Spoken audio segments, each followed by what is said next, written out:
स्वागत और नमस्कार मेरे बिहार के वीरों। आशा करता हूँ आप सब बहुत अच्छे होंगे और पढ़ाई भी सही कर रहे होंगे। तो एग्ज़ाम आपका बिल्कुल नज़दीक है, इसीलिए मैंने आज सोचा कि आपको चित्रकला की विभिन्न शैलियाँ जो बिहार में फेमस हैं उनसे रूबरू करा दूँ, ताकि चित्रकला से संबंधित क्वेश्चन आने पे आप उसको आसानी से कर पाएँ। तो हमेशा वही इजी तरीके से हम इन चीज़ों को समझेंगे। बिना किसी देरी के शुरू करते हैं। सबसे पहला है पाल चित्र शैली। पाल चित्र शैली के बारे में आपको तीन बातें सिर्फ याद रखनी है, कुछ नहीं भूल जाइए। पाल चित्र शैली, आंख बंद करिए और सुनिए। पाल चित्र शैली में अगर कहीं भी आपको चित्रित पांडुलिपियां या ताड़पत्र सुनने को मिले, कहीं भी एग्जाम हॉल में आपको लिखा दिखे चित्रित पांडुलिपियां या ताड़पत्र, तो आप पाल चित्र शैली से संबंधित उसको समझेंगे और वहाँ क्लिक करेंगे पाल चित्र शैली। अब पाल से समझ में आ रहा होगा वंश, तो पाल वंश के शासनकाल से संबंधित है। ठीक है, दो बातें हो गई। पाल वंश को मैं इसमें मानूंगा नहीं, काउंट नहीं करूंगा, क्योंकि देखो पाल मतलब पाल वंश, तो उसको अलग रखेंगे। पहली चीज तो हुई चित्रित पांडुलिपियां। पाल चित्र शैली में नंबर वन चित्रित पांडुलिपियां ताड़पत्र, एक बात। दूसरी बात इसमें याद रखनी है, बुद्ध के जीवन दृश्यों से संबंधित। जो बुद्ध का जो धर्म है, उसका जो महायान शाखा है या महायान परंपरा है, उससे संबंधित इसमें मिलते हैं। हालांकि आपको ये भी नहीं याद रखना है कि क्या मिलते हैं। आपको पाल चित्र शैली में दो बातें हो गई हैं, चित्रित पांडुलिपियां, दूसरा बुद्ध के जीवन के दृश्यों का अंकन। तीसरी बात इसमें याद रखनी है अष्ट सहसरिक। अगर इस रचना का कहीं उल्लेख मिल जाए तो ये समझिएगा कि ये पाल चित्र शैली से है। ठीक है, तीन बातें और कुछ नहीं, पाल चित्रकला खत्म। ये तीन बातें याद रखनी है। कहीं भी चित्रित पांडुलिपि की बात आए तो पाल चित्र शैली होगी, बुद्ध के जीवन के दृश्यों की बात आए तो पाल चित्र शैली होगी, अष्ट सहसरिक रचना की बात होगी तो भी पाल चित्रकला की बात होगी। इसमें और दो हैं, प्रज्ञा परमित और पंचरक्षा। इनको याद रख सकते हैं तो रखिएगा, जो कैम्ब्रिज विश्वविद्यालय के संग्रहालय में सुरक्षित हैं। बाकी पाल चित्र शैली से इतना ही आपको याद रखना है। ठीक है, चलिए अगली महत्वपूर्ण है पटना कलम चित्र शैली। काफ़ी फेमस है और काफ़ी क्वेश्चन इससे पूछे जाते हैं। तो पटना कलम चित्र शैली के बारे में मैं आपको बता दूं, जो इसका विकास है वो मुगल शासकों का, जैसा कि आप जानते हैं जो मुगल शासक थे वो चित्रकला आदि को काफ़ी प्रश्रय देते थे, काफ़ी वहाँ पे उनको सपोर्ट किया जाता था। लेकिन जैसे ही जैसे मुगल साम्राज्य का पतन होने लगा तो वहाँ चित्रकारों को जो सम्राट का प्रश्रय है या सुविधाएं हैं वो मिलनी बंद हो गई। तो वहाँ से जो चित्रकार है वो इधर उधर जाने लगे, और उसी क्रम में 1760 के दशक में जो वो मुगल दरबार के पलायित चित्रकार थे जो वहाँ से माइग्रेट हुए थे, वो पाटलिपुत्र में आ गए, जो कि उस समय वर्तमान पाटलिपुत्र थी। आज के पटना आप बोलेंगे, जो पाटलिपुत्र उस समय की राजधानी हुआ करती थी। तो ये पाटलिपुत्र में आके रहने लगे और इन्हीं ने पटना कलम चित्र शैली को विकसित किया। चित्रकारों ने राजधानी के लोधी कटरा, मुगलपुरा, दीवान मोहल्ला आदि में ये बनाए। आपको सिर्फ याद रखना है चित्र जो पटना चित्रकला से आरा और दानापुर, तो दानापुर पटना में आपको पता है, आरा, ठीक है। तो इन जगह पे ज़्यादा फेमस हुई ये चित्रकला, और इसी को इसलिए पटना शैली या पटना कलम कहते हैं, क्योंकि पटना के क्षेत्र में विकसित हुई है, इसलिए इसको पटना शैली या पटना कलम कहा जाता है।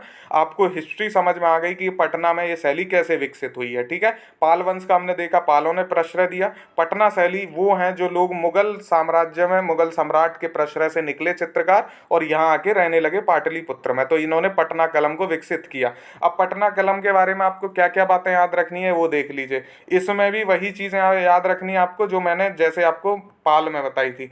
तो पटना कलम शैली में आपको याद रखना है आम लोगों की जिंदगी के बारे में। ठीक है, आम लोगों की जिंदगी के बारे में, यानी मैंगो पीपल की बात नहीं हो रही है यहाँ पे। जो नॉर्मल ह्यूमन बीइंग है, हम जैसे आम आदमी है, राजाओं से हटके एक जो मीडियम क्लास फैमिली है या एक जो सामान्य वर्ग है उसकी बात होगी यहाँ पे। ठीक है, तो आम लोगों की यहाँ पे जो है, उन लोगों के, आम लोगों की जिंदगी को, आम लोगों के बारे में यहाँ पे चित्रकला या कैनवास में उनकी जिंदगी को तरजीह दी गई, ये आपको याद रखना है। ठीक है, तो हमने देखा पाल वंश तो था बुद्ध से संबंधित, लेकिन जो पटना कलम है ये आम जीवन से संबंधित है, इतना आपको याद रखना है।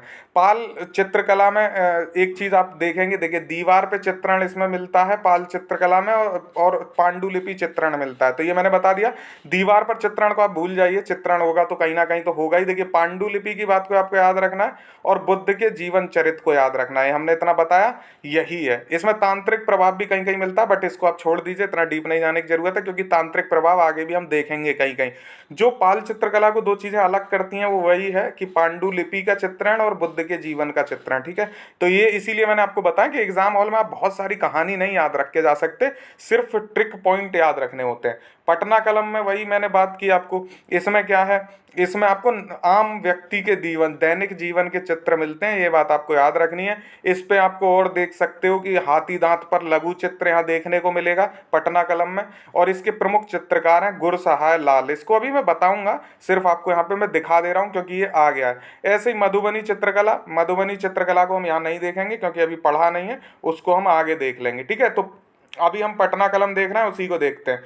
पटना कलम जो है वाटर कलर पर आधारित शैली है, यानी यहाँ पे पानी के जो कलर होते हैं, पानी के रंगों का प्रयोग किया जाता है। और इसकी शुरुआत हुई 1760 के आसपास, ठीक है। मैंने जब बता ही दिया आपको कि ये मुगल साम्राज्य के दरबार से निकल के आए थे और यहाँ पे आके रहने लगे 1760 के आसपास, ठीक है।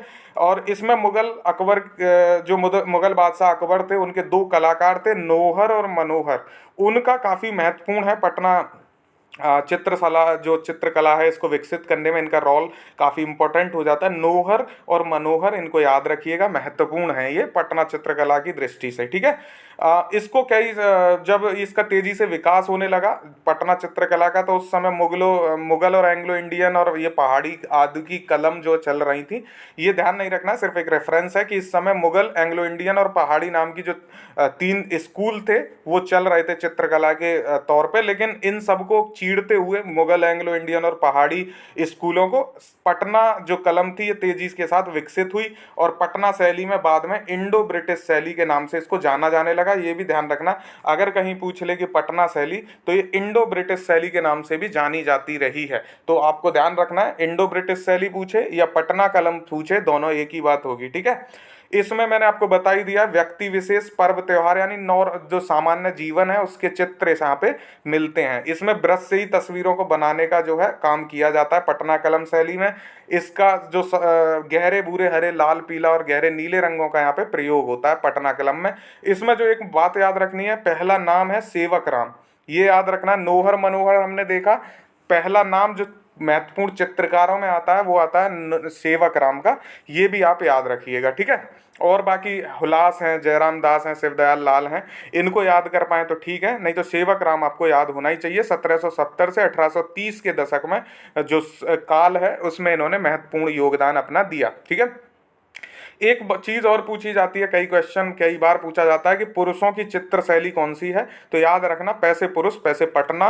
पुरुषों की चित्र शैली जो है, पटना चित्र शैली को पुरुषों की चित्र शैली कहा जाता है, क्योंकि इसमें ज्यादातर जो चित्रकार हैं वो पुरुष ही रहे हैं। हमने नौहर मनोहर देखा, सेवक राम देखा, हुलास लाल देखा, जयराम, शिवदयाल, ये सब पुरुष हैं। तो इसीलिए क्योंकि पुरुष इसमें ज्यादा वर्चस्व स्थापित किए हुए थे, तो इसको पुरुषों की चित्रशाला भी या चित्रशैली भी कहा जाता है, ध्यान रखना है आपको।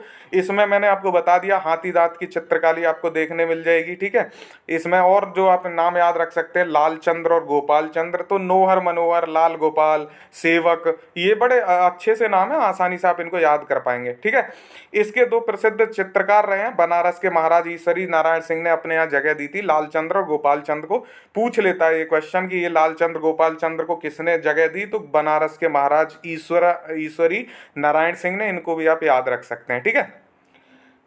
ब्रिटिश काल के अंत तक ये शैली पूरी तरह खत्म हो गई थी, तो आपको ये याद रखना है, राधा मोहन प्रसाद जो हैं इसके इसी शैली के कलाकार थे, और ईश्वरी प्रसाद वर्मा, इनका नाम आपको याद रखना है, ये भारत में पटना कलम शैली के अंतिम चित्रकार थे, ईश्वरी प्रसाद वर्मा। देखिए, ईश्वरी नारायण सिंह जो हैं ये राजा हैं जिन्होंने लाल चंद्र और गोपाल चंद्र को प्रश्रय दिया, प्रसिद्ध चित्रकार थे ईश्वरी नारायण सिंह। और ईश्वरी प्रसाद वर्मा जो हैं वो अंतिम चित्रकार माने जाते हैं पटना कलम शैली के। इनसे कई बार क्वेश्चन पूछा गया, 1949 में इनका देहांत हो गया, और उसके बाद माना जाता है कि पटना शैली जो है खत्म हो गई, ठीक है। आज भी पटना आर्ट कॉलेज में पटना शैली आपको देखी जा सकती है, लेकिन अब इसके जो चित्र हैं वो नहीं मिलते हैं। राधा मोहन प्रसाद का नाम याद रखिएगा, इन्होंने पटना आर्ट कॉलेज की स्थापना रखी थी, नींव रखी थी, तो ये भी महत्वपूर्ण हो जाते हैं, राधा मोहन प्रसाद, ठीक है। इसमें 3-4 नाम है, नौहर मनोहर, लाल गोपाल, राधा मोहन प्रसाद, ईश्वरी नारायण सिंह और ईश्वरी प्रसाद वर्मा। बाकी इसमें मैंने आपको बता ही दिया, आम नागरिक के चित्र मिलते हैं, ठीक है, इतना आप याद रखेंगे पटना शैली के बारे में तो काम हो जाएगा। अब आता है मधुबनी चित्र शैली। सबसे ज़्यादा क्वेश्चन मधुबनी चित्र शैली से ही पूछे जाते हैं। मिथिलांचल की लोक चित्रकला है मधुबनी, और महिलाओं की महत्वपूर्ण भूमिका इसमें रहती है। तो जैसे पुरुषों की शैली कही जाती है पटना, वैसे ही महिलाओं की कही जाती है मधुबनी। मैं से महिला, मैं से मधुबनी, बड़ा आसान है। पैसे पटना, पैसे पुरुष, मैं से मधुबनी, मैं से महिला, ऐसे करके आप इसको याद रख सकते हैं। मधुबनी चित्र शैली का पहला साक्ष्य जो मिलता है वो मिलता है मैथिली कवि विद्यापति की रचना कीर्ति पताका में। ठीक है, तो दो क्वेश्चन यहाँ पे हो गए। पहली चित्र शैली का जो साक्ष्य मिला मैं कीर्ति पताका में, और दूसरा हो गया कीर्ति पताका किसकी रचना है, तो कवि विद्यापति की रचना है कीर्ति पताका। ठीक है, इसमें आपको ध्यान रखना है मधुबनी जो चित्र शैली है इसमें भित्ति चित्र, अरेपन और पट्ट चित्र, तीन प्रकार के इसमें चित्र मिलते हैं। भित्ति चित्र, अरेपन और पट्ट चित्र। ठीक है, भित्ति शैली मतलब दीवार पे, अरेपन बोले तो जो जमीन पे, और पट्ट चित्र मतलब दीवार पे। इसको अभी डिटेल में हम देखने वाले हैं। ठीक है, हाँ, तो अभी एक चीज और देख लीजिए। मधुबनी चित्रकला में शैली के प्रतीक पूछे जाते हैं कि कौन सी चीज किसको, प्रतीक जो है उनका क्या मतलब है। तो देखो, सिंह का जो प्रतीक होता है, सिंह प्रतीक है शक्ति का। मधुबनी चित्र शैली में इनको रट लो। सिंह यानी शेर, आपको पता है शेर होता है शक्ति का। हाथी और घोड़े जो होते हैं ऐश्वर्य के। इसको कैसे समझ सकते हैं, हाथी घोड़ा जिसके पास होता है उनको समझते हैं वो ऐश्वर्य है, वैभवशाली व्यक्ति है। ठीक है, हाथी घोड़ा जो पालेगा वही पालेगा आज के समय में जो पैसे वाला होगा, ऐश्वर्य जिसके पास होगा। शेर मानते हैं या शक्ति का प्रतीक कहते हैं, शेर जैसा आदमी है तो शक्तिशाली है। ठीक है, हंस और मयूर जो होते हैं शांति के प्रतीक होते हैं, आप देखते भी होंगे। मोर जो है वही नाचता है जहाँ शांति होती है। और सूर्य चंद्र जो है दीर्घ आयु के लिए माने जाते हैं, आपको पता भी है। चंद्र, चंदा की जो है पत्नियां पूजा रखती हैं करवा चौथ पे, तो दीर्घ आयु के लिए अपनी पति की, ऐसे आप इनको डिनोट कर सकते हैं। सूर्य की जो है छठ पे पूजा भी की जाती है।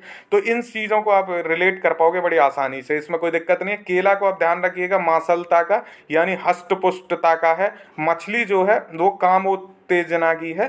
ठीक है, इनको आप याद रखेंगे तो काम हो जाएगा। एलिमिनेट करने के लिए आता है तो आप वहाँ इसको अब कर पाएंगे इतने में। ठीक है, अब आते हैं भित्ति चित्र देख लेते हैं। जो हमने तीन चित्र शैली देखी हैं, तीन चित्र शैली में सबसे पहली है भित्ति चित्र। भित्ति चित्र भी तीन प्रकार की होती है। इसमें गौसनी के घर की सजावट होती है। तो जो इतना ही याद रखना है बस, गौसनी के घर की सजावट। तो घर की सजावट में जो है धार्मिक महत्व के जो प्रयोग हैं, चित्र हैं, वो प्रयोग किए जाते हैं। ध्यान रखिएगा, जो मैं बोल रहा हूँ वही याद रखना है।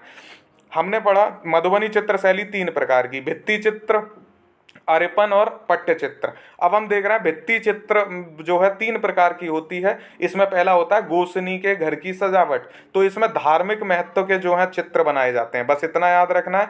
फिर हम आएंगे अगला, धार्मिक चित्र में आप समझ ही जाओगे कि कुछ भी हो सकता है, लक्ष्मी, विष्णु, शिव, पार्वती, सीताराम, राधा कृष्ण, जो जिस देवी देवता को मानता है उसके चित्र बना लेगा। तो इसमें ऐसा कोई समस्या है नहीं। फिर आता है दूसरा कोहबर घर की सजावट। तो यहाँ सजावट की बात हो रही है, कोहबर घर की सजावट। हमने पहला क्या देखा है, पहला देखा है हमने गोसनी के घर की सजावट। ठीक है, गोसनी के घर की सजावट, तो ये धार्मिक महत्व है। फिर है कोहबर घर की सजावट, तो इसमें कामुक प्रवृत्ति के चित्र होते हैं। ठीक है, कामुक, और ये कहाँ, घर के भीतर होता है। तो देखिए घर के भीतर यानी आप बेडरूम से इसको रिलेट करेंगे कि बेडरूम जो है कोहबर घर की सजावट, उसमें कामुक प्रवृत्ति के जो है थोड़े से चित्र होते हैं। रति और कामदेव आप जानते हो, इनको काम का प्रतीक माना जाता है, रति और कामदेव को, तो उनके चित्र इसमें प्रदर्शित होते हैं। धार्मिक में भगवानों के होंगे। और कोहबर जो घर की सजावट है, ये घर के अंदर का हो गया, तो इसमें जो है कामुक प्रवृत्ति के चित्र लगते हैं, ये आपको ध्यान रखना है। फिर तीसरा आता है आपको कोहबर घर के कोनिया की सजावट, यानी घर के कोने जो हैं उनकी सजावट कैसे की जाती है। तो इसमें यक्षिणी के चित्र आपको ध्यान रखने हैं, पेड़ पौधे के चित्र ध्यान रखने हैं, पशु पक्षियों के चित्र ध्यान रखने हैं। ये अभी मैं आपको याद करा दूंगा, ये मेरी जिम्मेदारी, आप परेशान मत होइए। देखिए आप कैसे समझेंगे, आप इसको रिलेट कर लीजिए। गोसनी के घर की सजावट तो आप समझिए मेन मुख्य द्वार है। अब मुख्य द्वार पे आप क्या लगाओगे, धार्मिक महत्व के चित्र ही लगाने की कोशिश करोगे, ताकि लोग आपको बाहर से देख के समझ पाए कि अरे बड़े धार्मिक लोग हैं। ठीक है, तो गोसनी के घर की सजावट धार्मिक महत्व। कोहबर घर की सजावट को आप रिलेट करिए बेडरूम से, तो बेडरूम कामुक प्रवृत्ति का चित्रण यहाँ पे मिलेगा आपको। फिर है कोहबर घर के कोनिया की सजावट, तो घर के कोने में आप क्या लगाओगे, पेड़ पौधे लगाओगे, पशु पक्षियों के चित्र लगाओगे, यक्षिणी के चित्र। तो घर के कोने में आप जो अपनी पसंदीदा हैं प्रकृति से संबंधित आप चीज़ें लगाओगे। ठीक है, ऐसे करके आप इनको रिलेट करना। मैं किसी की जो वो हैं भावनाएं उनको ठेस ठेस नहीं पहुंचा रहा हूँ, सिर्फ मैं आपको याद करने की कोशिश कर रहा हूँ कि याद आप कैसे कर पाओगे, ठीक है। अगर किसी को मेरी ये बातें थोड़ी अजीब लगी हो तो मैं माफ़ी चाहता हूँ। मेरा जो सिर्फ आशा है कि आप इसको याद रख पाएँ, ठीक है, एग्जाम के पॉइंट ऑफ व्यू से। बाकी ऐसा मेरा कोई भी मतलब है नहीं, ठीक है। सिंह जो है शक्ति के प्रतीक के रूप में मैंने बता दिया। तोता जो है कामवाहक के प्रतीक के रूप में है। हाथी घोड़ा मैंने बताया ऐश्वर्य के प्रतीक के रूप में है। केला मैंने बताया था आपको मासल जो है मासलता के प्रतीक है, ठीक है। मछली कामोत्तेजना का प्रतीक है।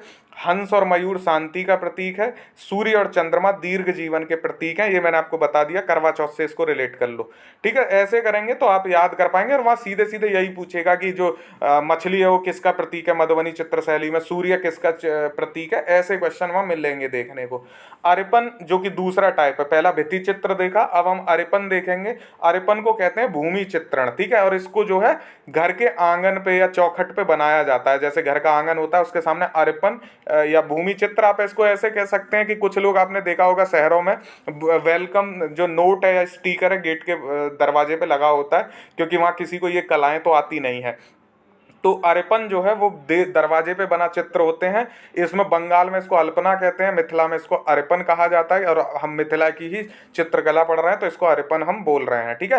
ये आंगन या चौखट के सामने जमीन पर बनाए जाने वाले चित्र हैं। इसमें प्रयोग किसका किया जाता है, तो अरवा चावल का पानी जो होता है उसको प्रयोग करते हैं। तो अरेपन और अरवा चावल का प्रयोग, इसको आप समझ पाएंगे, उसे रंग मिलाकर प्रयोग किया जाता है अरवा चावल के प्रयोग में। बस इतना ही ध्यान रखना है। अरेपन कहाँ का है, आंगन या चौखट के सामने के प्रतीक चिन्ह है। अरवा चावल का पानी और उसमें रंग मिलाकर प्रयोग किया जाता है, ठीक है। इन चित्रों की भी 5 श्रेणियां हैं, आप सिर्फ सुन लीजिए, याद करने की जरूरत नहीं है। मनुष्य, पशु पक्षी, फूल पेड़, तांत्रिक प्रतीकों का प्रतीक। तो जो मैंने तांत्रिक बोला था ना, देखो तांत्रिक यहाँ भी आता है और तांत्रिक पाल चित्रकला में भी आता है। तो इसलिए ये मैंने वहाँ आपको इसकी विशेषता में नहीं बता रहा हूँ, सिर्फ याद रखना, क्योंकि तांत्रिक पाल में भी आता है। तो तांत्रिक से आप कंफ्यूज हो सकते हैं। सिर्फ आपको पाल जो मैंने बातें बताई हैं, ताम्रलिपि, पांडुलिपि, उससे रिलेट करना है और बुद्ध के जीवन चरित्र से रिलेट करना है, ठीक है। उससे क्या आप एलिमिनेट कर पाओगे वहाँ। इसमें देवी देवताओं के चित्र भी मिलते हैं, स्वास्तिक दीप आदि के चित्र भी मिलते हैं। तो अरिपन में सिर्फ इतना ही आपको याद रखना है, ठीक है। फिर आता है इसको कहाँ कहाँ बनाया जा सकता है, तो तुलसी पूजा के अवसर पर अरिपन किया जाता है, विवाह में उत्सव। अब देखो कहाँ दरवाजे कब सजाए जाते हैं, कोई भी त्योहार होगा तो उसमें आप दरवाजों को सजा सकते हैं। तुलसी पूजा जो है अविवाहित लड़कियों के लिए ही होता है, ये आप ध्यान रख सकते हैं। तो जब भी खुशी का अवसर होगा तब भी आप अरिपन करोगे। अब आता है तीसरा पट्टचित्र, जो तीसरा टाइप है। पहला भित्ति था, दूसरा अरिपन था, तीसरा पट्टचित्र है। तो ये पट्टचित्र में आपको कुछ याद नहीं रखना, ये नेपाल की पट्टचित्रकला से प्रभावित है और यही इसका विकास है। प्राचीन भारतीय चित्रकला और नेपाली जो पट्ट चित्रकला है उससे मिलके बना है पट्ट चित्र, जो दीवारों पे बनता है। बस इतना बात खत्म। हमने देखा दोनों भित्ति चित्र देख लिए, फिर जो भित्ति चित्र जो दीवारों पे बनते हैं, फिर हमने देखा दूसरा आपका अरिपन, और तीसरा देखा है पट्ट चित्रकला, ठीक है। बस इनको इतना याद रखना है। मधुबनी चित्रकला की विशेषताओं से क्वेश्चन कई बार पूछ लिया जाता है, ये भी थोड़ा सा देख लीजिए।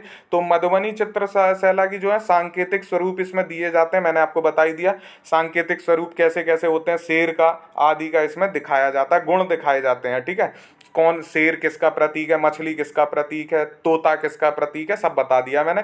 तो इसमें वस्तुओं को सांकेतिक स्वरूप दिया जाता है। चित्र मुख्यतः दीवारों पर ही बनाए जाते हैं, मैंने बता दिया। भित्ति चित्र होते हैं इसमें मुख्यतः।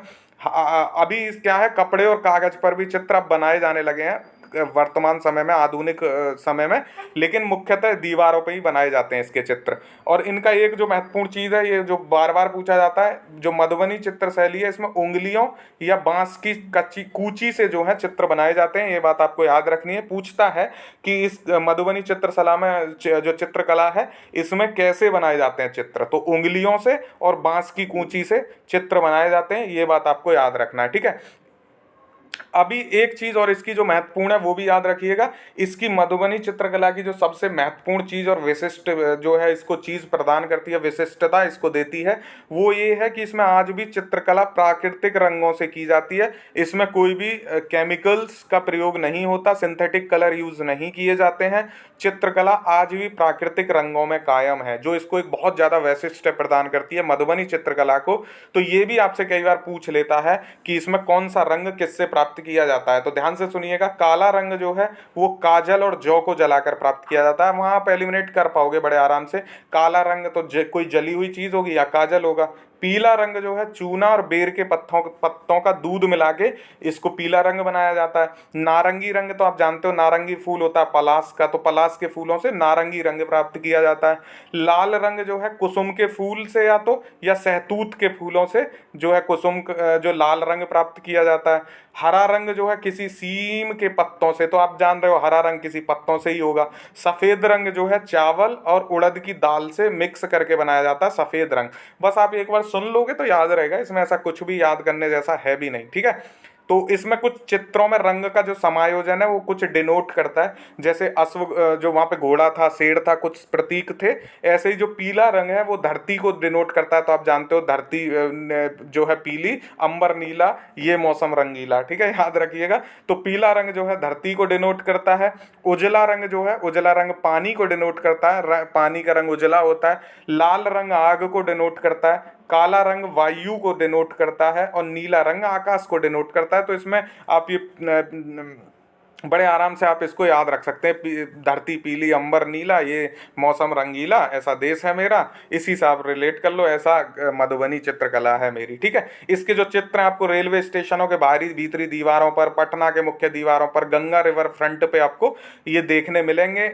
और इसको एक पूछा जाता है कि मधुबनी चित्रकला को किसने फेमस किया, तो ललित नारायण मिश्र जी का प्रमुख योगदान है इस चित्रकला को फेमस करने में, ये याद रखना है। और मैंने ये बता ही दिया महिलाओं की चित्रकारी कहा जाता है क्योंकि 95% जो इसकी चित्रकार हैं वो महिलाएं हैं, लेकिन फिर भी कुछ पुरुष हैं जिसमें नरेंद्र कुमार कर्ण हैं, अरुण कुमार यादव हैं और शिवम पासवान हैं। ये 3 लोग हैं जिन्होंने काफ़ी महिलाओं को चुनौती दी है, लेकिन फिर भी ये महिलाओं की चित्रकला ही कही जाती है, तो ये भी आप इसमें याद रखिएगा, ठीक है। कर्पूरी देवी वगैरह का आप इसमें नाम याद रख सकते हैं, चंद्रकला देवी, कर्पूरी देवी का काफ़ी महत्वपूर्ण योगदान है। महासुंदरी देवी जो है इनको पद्मश्री मिला था इस चित्रकला के लिए, तो ये भी आप इसमें याद रखिएगा। कर्पूरी देवी जो है मधुबनी पेंटिंग से संबंधित है, कई बार इनसे क्वेश्चन पूछा गया है। जानकी देवी भी इसी से हैं, तो जितनी भी देवी होंगी आप ऐसे रिलेट कर लीजिएगा, अगर वहाँ याद ना आए सीधा सीधा, तो जितनी भी महिलाएं होंगी और वहाँ कला का क्षेत्र होगा तो मधुबनी पेंटिंग होगा ही होगा, ऐसा आप याद रखिएगा। बाकी मधुबनी पेंटिंग की प्रसिद्ध चित्रकला आपको स्वर्ण जनता एक्सप्रेस में, दिल्ली के संसद भवन के गेट पे, पटना रेलवे स्टेशन पे, मधुबनी रेलवे स्टेशन की दीवारों पे, ये सब आपको मिल जाएगा। अगली छोटी सी चित्रकला शैली है मंजूषा शैली, इसको भी याद रखना है आपको। मंजूषा शैली जो है बिहार के भागलपुर क्षेत्र यानी अंग प्रदेश के क्षेत्र में काफ़ी फेमस है। सनई की लकड़ियों से बनी मंदिर सरीखी जो है ये मंजूषा शैली है। इसमें प्रचलित होती है बेहुला विषहरी की कथा, बहुत इंपॉर्टेंट है, मंजूषा से पूछ लेता है बेहुला विषहरी किससे संबंधित है, तो मंजूषा शैली से संबंधित है, जो कि भागलपुर के अंग क्षेत्र में ये संबंधित है। इतना ही याद रखना है। इसमें एक चीज़ और मंजूषा शैली में याद रखनी है आपको, इसमें पात्र जो होते हैं उनका सिर्फ बायां भाग ही चित्रित किया जाता है, यानी साइड का जो है चित्रण किया जाता है। देखिए कैसा मैं बना रहा हूँ, नाग बना दिया मैंने, तो साइड एक अंग दिखता है, ये आप ध्यान रखिए, बायां भाग ही दिखता है, दायां भाग पुरुषों का नहीं दिखता है। जैसे आप खड़े हो जाओ साइड में बाएं तरफ से और कोई आपका बाएं तरफ से फोटो खींच दे तो बायां भाग ही चित्रित होगा, दायां भाग ढक जाएगा। इसीलिए ये फेमस है मंजूषा शैली, बेहुला विषहरी, मधु, भागलपुर क्षेत्र, अंग प्रदेश, इतना याद रखना। चक्रवर्ती देवी का नाम याद रखिएगा जिन्होंने इस शैली को काफ़ी प्रमुखता प्रदान की। चक्रवर्ती देवी फेमस हैं मंजूषा शैली के संबंध से। फिर आता है एक जादोपटिया चित्रकला, ये संथाल समाज के मिथकों पर आधारित है, जादोपटिया। और ये जो इन चित्रों को बनाने वाले जो संथाली लोग हैं उनको जादो कहा जाता है और इनकी चित्रकला को जादोपटिया कहा जाता है, तो इसको आप याद रख पाएंगे। भारत की प्राचीन चित्रकला परंपरा से प्रेरित है, सिर्फ इसमें इतना ही याद रखना है, ये चित्र छोटे कपड़ों और कागज के टुकड़ों को जोड़कर बने पटों पे अंकित किए जाते हैं। इनकी जो 15 से 20 फीट चौड़ा इनका टोटल वो होता है। बस आपको जादोपटिया याद रखना है, संथाल परगना, संथाल समाज के मिथक जादू इनको कहते हैं। चित्रकला ये परंपरा भारत की प्राचीन परंपरा से प्रेरित है। फिर आता है थंका चित्रकला, इसमें कुछ याद नहीं रखना है आपको, बस मूलतः तिब्बत चित्र शैली से संबंधित है थंका चित्रकला। ये बिहार की चित्र शैली नहीं है, लेकिन बिहार में फेमस है क्योंकि जो राहुल सांकृत्यायन थे अथा तो घुमक्कड़ जिज्ञासु, वो काफ़ी संग्रह करे थंका चित्र शैली का, और 109 चित्र जो है थंका चित्र शैली के आज भी पटना संग्रहालय में सुरक्षित हैं। तो ऐसा पूछ लेता है कई बार थंका चित्रकला क्या है, तो ये तिब्बती चित्र शैली है मुख्यतः, लेकिन बुद्ध की शैली की चित्रकला होने से के कारण इसको यहाँ भी विभिन्न भागों में इसको भारत में भेजा जाता रहा, इसलिए थंका चित्रकला बिहार में पूछ ली जाती है, जो कि तिब्बती चित्र शैली है। राहुल सांकृत्यायन का आप इससे याद रखिएगा, ठीक है। इसमें वर्ण स्पर्श भी है, दिव्याला आदि, तो धर्मपाल आदि, इनको आप छोड़ सकते हैं। अगली लास्ट बट नॉट लीस्ट, सांझी कला शैली याद रखिएगा, बड़ी छोटी सी है सांझी कला शैली, लेकिन इससे कभी पूछ ले तो सांझी चित्रकला शैली जो है ब्रज क्षेत्र से संबंधित है। ये शैली पटना तक भी फैली हुई है, क्योंकि आप जानते हो ब्रज क्षेत्र जो है उसी उत्तर प्रदेश का ब्रज क्षेत्र, तो इसमें पटना तक इसका प्रभाव है, इसीलिए इसको सांझी कला शैली को हम बिहार में पढ़ रहे हैं। हालांकि ये बिहार ब्रज क्षेत्र की चित्र शैली है। इस शैली को अल्पना, रंगोली, अर्पण आदि के नाम से भी जाना जाता है। कुछ लोग कहते हैं ये कला शैली नहीं है, सिर्फ एक कला है। तो सांझी कला शैली के बारे में आप इतना याद रखेंगे, ठीक है। अब मैंने आपके लिए कुछ हेल्प करने की कोशिश की है, आप इसको याद कैसे कर सकते हैं, आप नोट्स इसके कैसे बना सकते हैं, तो वो मैं बता देता हूँ। देखिए, आपको कुछ नहीं करना है, ऐसे लिखिएगा जैसे पाल चित्रकला, तो ये किससे संबंधित है, पाल वंश से। इसमें मैंने आपको चीज क्या बताई, पांडुलिपि याद रखना है, ताड़पत्र याद रखना है, बुद्ध के जीवन चरित्र से संबंधित, और एक यह रचना याद रखनी है, अष्ट सहसरिक। इतना करेंगे पाल चित्रकला में, बस इससे तो आप एलिमिनेट कर लेंगे। फिर आप याद रखेंगे पटना कलम। पटना कलम पाटलिपुत्र से संबंधित है, ठीक है, पाटलिपुत्र से। आम लोगों के जीवन की बात है, इसमें वाटर कलर का प्रयोग किया जाता है। इसमें इंडो ब्रिटिश शैली भी इसको बोला जाता है। ईश्वरी प्रसाद वर्मा इसके लिए काफ़ी फेमस व्यक्तित्व हैं। इसको पुरुषों की चित्र शैली भी कहा जाता है, क्योंकि पुरुष लोग इसको बनाते हैं। हाथी दांत पर लघु चित्र इसमें मिलते हैं पटना कलम में। गुरसहाय लाल जो हैं एक काफ़ी फेमस व्यक्ति हैं, ठीक है। इतनी बात याद रखनी है आपको पटना कलम में। फिर उसके बाद मधुबनी चित्र शैली, ये मिथिलांचल की चित्र शैली है। इसका वर्णन सबसे पहला कीर्ति पताका में मिलता है, जो कि विद्यापति की रचना है। महिलाएं इसमें मुख्यतः बनाती हैं, महिलाओं की चित्रकला कही जाती है। उंगलियों से या बांस की कूंची से चित्र बनाए जाते हैं मधुबनी चित्र शैली में, ठीक है। इसमें 3 प्रकार के चित्र मिलते हैं, भित्ति चित्र, अरेपन और पट्ट चित्र, ठीक है। भित्ति चित्र में 3 टाइप के होते हैं, गोसनी जो कि धार्मिक है, कोहबर जो कि कामुक हैं और घर के भीतर होते हैं, कोहबर घर के कोनिया जो कोने हैं उसमें यक्षिणी, पेड़ पौधे आदि के संबंधित चित्र होते हैं। आप फिर दूसरा आएंगे अर्पण। तो अर्पण क्या है, भूमि का चित्रण है, जो कि घर के दरवाजे पे बनाया जाता है, चावल आदि का प्रयोग इसमें किया जाता है। और जो पट्ट चित्र है, ये नेपाल की चित्रकला और प्राचीन भारत की चित्रकला को मिलके पट्ट चित्र का यहाँ पे बना हुआ है, ठीक है। तो अगला फिर आता है मंजूषा चित्रकला। मंजूषा में मैंने बता दिया बेहुला और विषहरी को आपको याद रखना है, बायां भाग ही इसमें चित्रित किया जाता है, इतना आप इसमें मंजूषा में याद रखेंगे। उसके बाद जादोपटिया आता है, तो संथाल समाज से संबंधित है, जिनको जादो कहा जाता है, और जादोपटिया इन्हीं से संबंधित है, संथाल समाज के चित्रण से। उसके बाद थंका है, मैंने थंका बताया तिब्बती चित्र शैली है। तो चूंकि राहुल सांकृत्यायन ये बहुत सारा इकट्ठा करके ले आए भारत में 109 के आसपास बिहार में, जो कि आज भी पटना संग्रहालय में है, तो इसलिए थंका चित्रकला फेमस हो जाती है, महत्वपूर्ण हो जाती है, बुद्ध से संबंधित है। सांझी चित्रकला शैली, क्योंकि सांझी है, शेयर करता है किसके साथ, तो ऐसे कर लो ब्रज क्षेत्र। ब्रज क्षेत्र की चित्र शैली है, लेकिन क्योंकि पटना में भी इसके चित्र मिलते हैं इसलिए इसको बिहार में हम पढ़ रहे हैं, लेकिन कुछ लोग इसको चित्र कला शैली नहीं मानते, सिर्फ कला मानते हैं। इतना आप सांझी के बारे में याद रखेंगे। तो ऐसे अगर आप इसको याद रखेंगे कभी नहीं भूलेंगे। वीडियो पसंद आया तो शेयर जरूर करेंगे, मुझे ऐसी उम्मीद है। सब्सक्राइब करिए चैनल को अगर आपने नहीं किया हुआ है तो, और दोस्तों को फैला दीजिए। वीडियो पसंद आया हो तो लाइक करिएगा, कमेंट करके बताइएगा कि कैसा लगा ये तरीका, और पढ़ते रहिए। All the best for your exam. Thank you so much. जय हिंद।